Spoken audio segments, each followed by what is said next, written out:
Are the dolphins really better protected today than they were 30 years ago when Sam Labudi was on board? A recent video by a Mexican diver. Here, dolphins are, in fact, freed from the nets, but that doesn't always pan out. Dolphins are heavy. Some get tangled up and drown. Some get injured and die later on.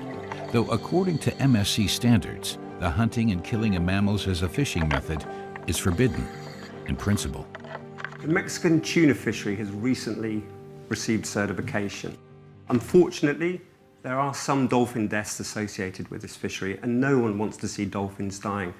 On their journey towards entering MSC certification, the Mexicans have worked incredibly hard, developing new gear and new approaches to fishing.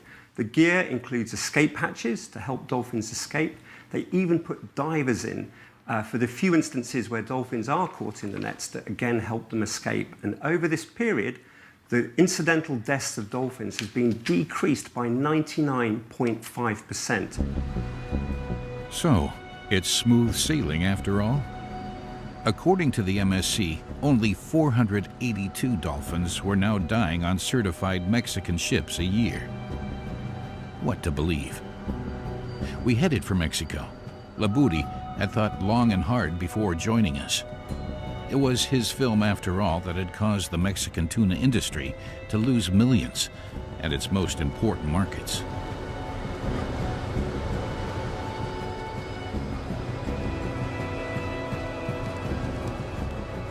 Mazatlan, capital of the state of Sinaloa and hub of the Mexican tuna industry. The MSC has certified 36 fishing vessels of the Pacific Alliance for sustainable tuna. So, at a single stroke, 80% of the country's commercial tuna catch was now MSC certified.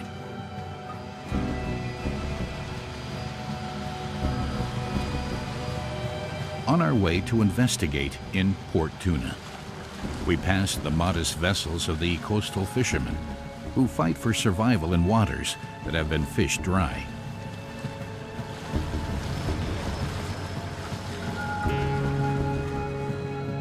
A vessel belonging to the Azteca fishery had just unloaded at the docks. We wanted to try to talk with the crew, or with one of the scientific observers who accompany every fishing trip to see and report what's being caught on government contract. Their data about dolphin mortality formed the basis of the MSC decision to certify Mexican tuna.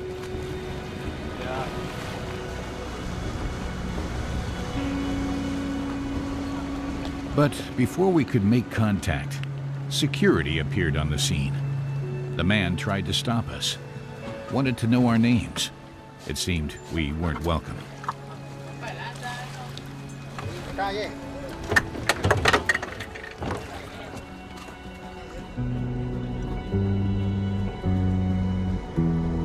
The next try, we set off to pay a visit to 𝐏𝐵𝐺, the Mexican trust company responsible for deploying the observers and evaluating their data.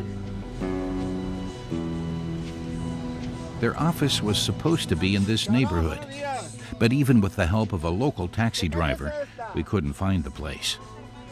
No one here had ever heard of the organization. Apparently, the address on their website was wrong.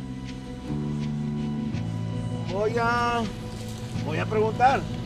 Aquí.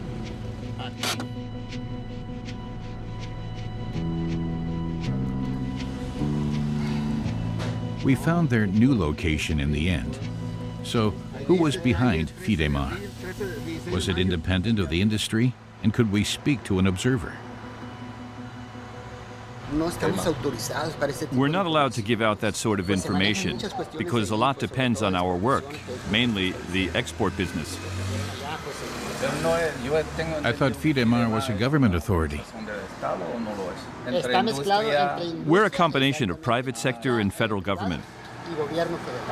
Does that also apply to your funding?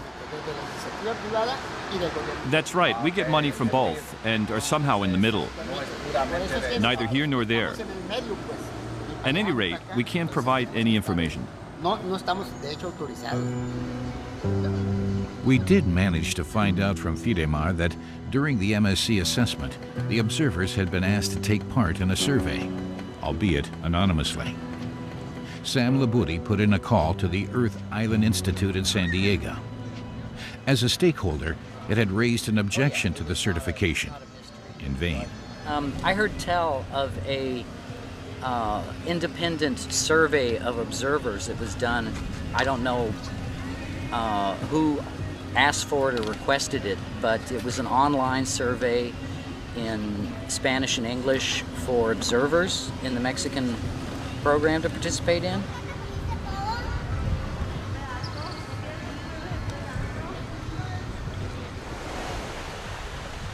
The next morning, the Institute sent us a copy of the questionnaire the MSC assessors had given to the observers.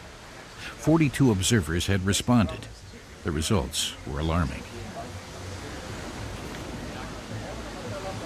The observers basically said that they can't see what's going on in a large part of the fishing operation. The entire chase sequence and what happens in the nets is completely opaque to them.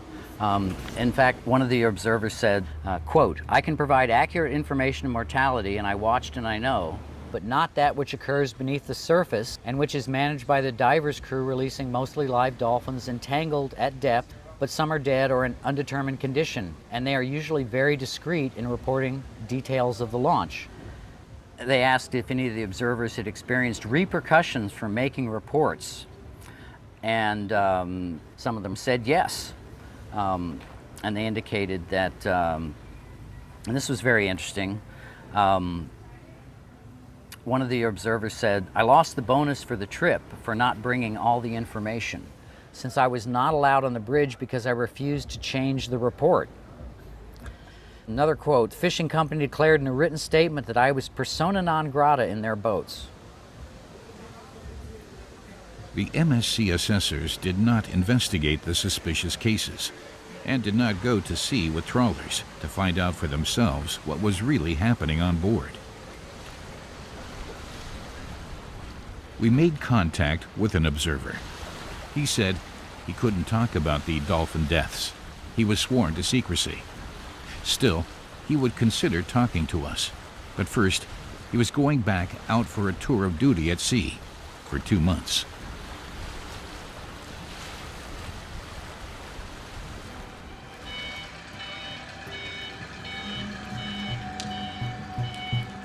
Vigo, Spain, Europe's largest fishing port, scene of one of the most controversial MSC assessment processes. This ship had just returned from a fishing voyage in the North Atlantic. The cargo coming out of the hold looked a lot like shark. The owners didn't want us to film the discharge of the cargo and sent the harbor police to put a stop to our film work, although we had a permit from the Port Authority to shoot there. We were only allowed to turn the cameras on again inside the auction hall.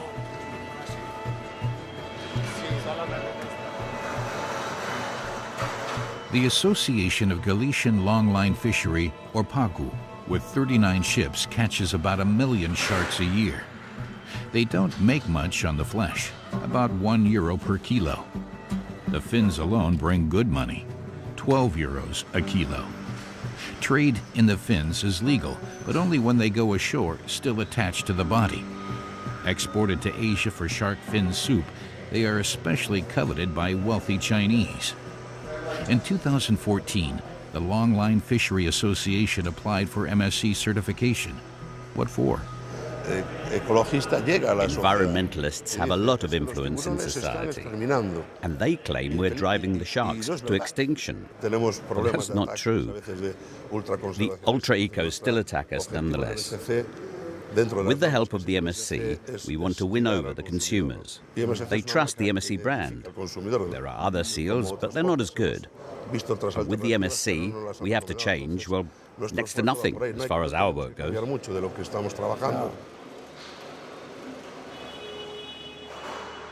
At 75% of the total catch, shark is the main business of the Galician Association. Yet they applied for MSC certification for swordfish only, a minor portion of the catch. The assessors then designated the main catch, shark, as merely retained bycatch. a good deal for the shark hunters. MSC protection rules aren't so strict for shark as bycatch. Many marine conservationists fear that shark stocks in the Atlantic are already endangered.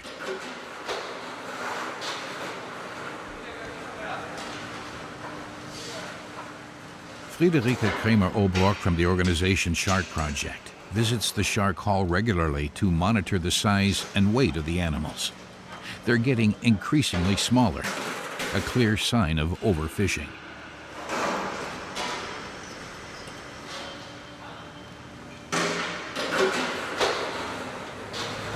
You also see very many juvenile mako sharks here, which is simply a sellout of the North Atlantic. Why do fishermen do such a thing?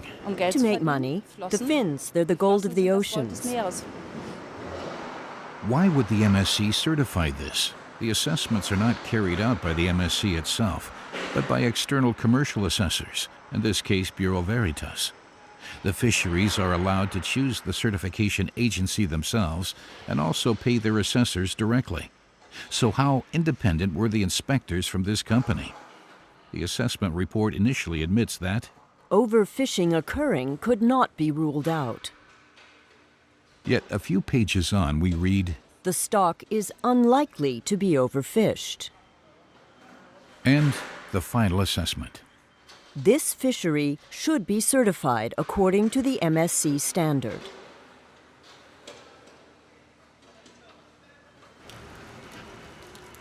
The captain of a shark fishing boat told us business was bad. There were less and less sharks. To make ends meet, laws weren't always strictly adhered to way out at sea.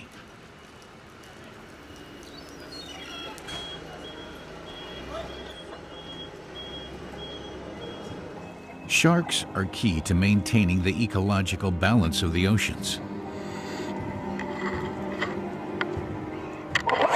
They are fished with a long line, like these used to catch cod, only even longer, 100 kilometers, and armed with over 1,000 hooks. A whole variety of animals end up as bycatch, including protected hammerhead sharks. The captain is legally obliged to itemize this bycatch in the logbook and report it. Yet there are no such entries for any of the ships of the Spanish shark hunting fleet.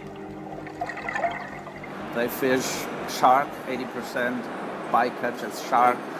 They did not mention the endangered species, but despite all of this, they get the certification.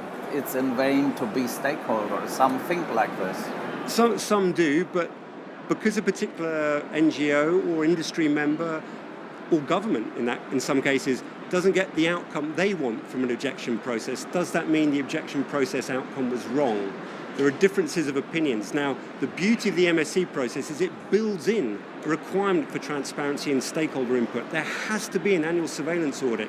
When NGOs get new evidence, they can bring it to the attention of certifiers.